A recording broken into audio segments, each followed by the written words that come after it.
Welcome to the Salmon Runs YouTube. Enjoy the video. You begin by preparing only what's necessary: a simple editor and 2 files named index, HTML and style, CSS. Create an HTML5 skeleton with doc-type HTML head and body sections because the browser relies on that structure. Once done, add a link element in the head pointing to style. CSS so styles apply immediately. Make sure the href matches the file path.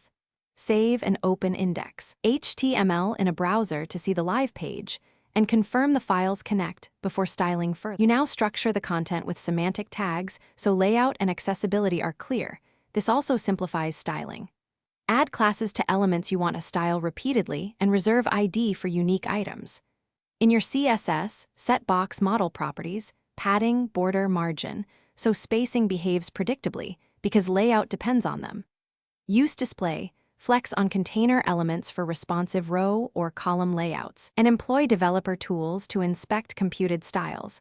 This helps you see why something shifts and adjust values live. You wrap up by ensuring the page responds to screen sizes, include the viewport meta tag, and create media queries for breakpoints. Once done, test your site in multiple browsers and resize the window to confirm layout shifts are smooth. If styles don't appear, make sure to clear the browser cache and verify the CSS file path and file name. Often a small typo breaks the link. Use developer tools to find overridden rules or specificity issues, and adjust selectors so the intended styles win. Thanks for watching. Consider subscribing if we helped you.